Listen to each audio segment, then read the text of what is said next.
My quilting journey began the moment I first touched a bundle of fat quarters in a local quilt shop. I didn't know what I was doing, but I knew I was hooked. Back then, finding fat quarters wasn't easy. I'd collect them like treasure, trading with friends, and searching for just the right prints. That's why I've always admired Kimberly Jolly and the work she's done with Fat Quarter Shop. She made fat quarters more accessible and exciting, and honestly, they were the foundation of both her shop and my own quilting story. Over the years, fat quarters have become my go-to fabric. They're flexible, fun, and perfect for experimenting. Whether I'm working on a simple quilt or something more detailed, I always find myself reaching for them first. Today, I'm sharing my top 5 fat quarter quilts, the ones that brought me the most joy to make. Each quilt holds a story, and I hope they inspire you to dig into your own stash and start stitching something you love. 1. Flower Girl by Camille Ross Kelly. Let me start with a quilt that's especially close to my heart, Flower Girl. This one isn't just beautiful, it's emotionally meaningful to me. I made this quilt after a long creative rut. I needed something to remind me why I fell in love with quilting in the first place, and this pattern did exactly that. Each block is a large flower composed of beautiful fat quarter combinations. You'll also need 7 additional fat quarters for the leaves and 1 more for the sashing. It's definitely on the larger side, finishing at 78 by 96 inches. But the payoff is huge. It makes a gorgeous bed quilt, and the visual impact is just breathtaking. I used a carefully curated mix of Bella Solids, and I chose a blue stripe for the binding, because I wanted a crisp frame to the design. For the backing, I went with a soft blue floral that echoes the flower motifs on the front. The result is a quilt that feels fresh, romantic, and grounded all at once. Now, I won't sugarcoat it. This is an intermediate to advanced quilt. You'll need patience and precision, especially when assembling all the components for the flower blocks. But I promise, it's worth every minute. The satisfaction of watching each flower come together is something I'll never forget. 2. Star Pop by Emily Dennis. Next up is Star Pop by Emily Dennis. I think every quilter needs a good star quilt in their repertoire, and this one is mine. What sets this pattern apart is how accessible it is. Despite looking intricate, the quilt is constructed from units that are assembled step by step in a way that just makes sense. It's perfect for confident beginners, but even experienced quilters will love the rhythm of piecing it together.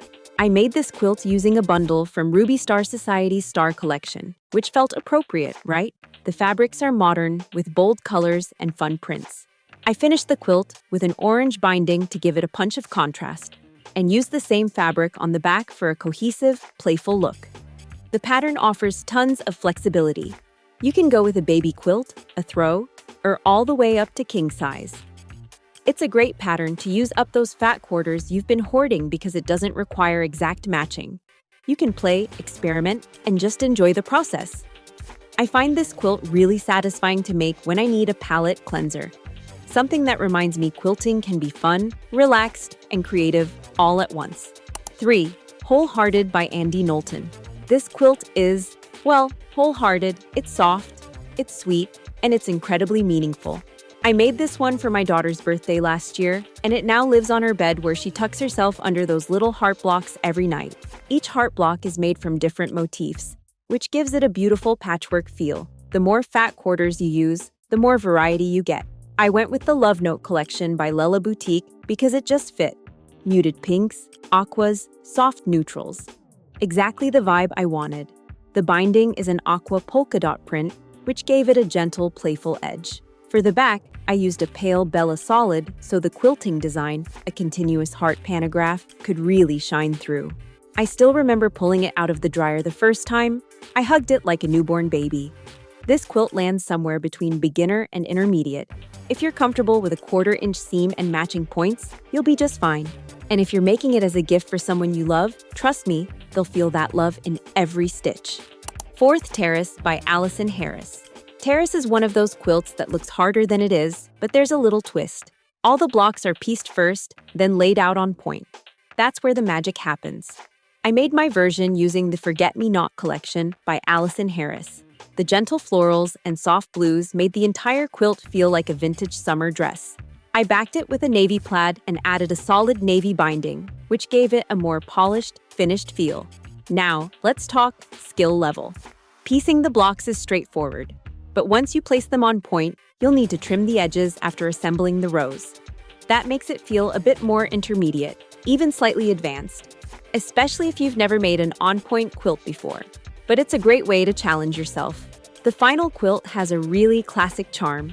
It drapes beautifully, and because it has such a cohesive, scrappy look, it goes with almost any room decor. It's the kind of quilt you can throw over a chair, a bed, or even take on a picnic, and it'll always look just right. 5. Sunshower by Vanessa Gertson. Rounding out my list is Sunshower, and I'll be honest. It's the one that challenged me the most, but sometimes that's exactly what you need. This quilt is a masterclass in half-square triangles. There are a lot of them, but if you take your time and stay organized, they piece together into something really elegant and symmetrical. I used Vanessa's Folktale collection, and it couldn't have been more perfect. The color palette is earthy, moody, and whimsical. For the binding, I went with a mosaic print that added a bit of texture, and the blue backing was calming and anchored the design beautifully. Sunshower finishes at 66 inches square, which makes it a great throw quilt or wall display piece. It definitely skews toward intermediate to advanced because of the number of units involved and the precision required, but it's worth the effort. This quilt taught me patience. It reminded me that sometimes quilting isn't about speed, it's about process.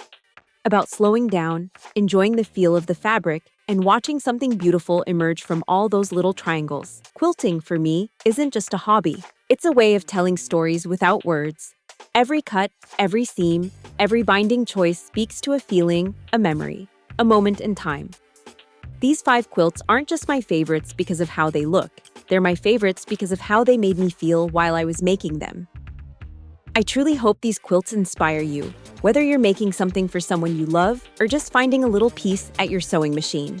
Fat quarters have always been my favorite because they hold so much creative potential, just like we do as makers. I'd love to know which quilt spoke to you the most, so leave me a comment below. And if you haven't already, please subscribe so we can keep sharing this quilting journey together. Thanks again for spending this time with me. Happy quilting, and may your bobbin always be full.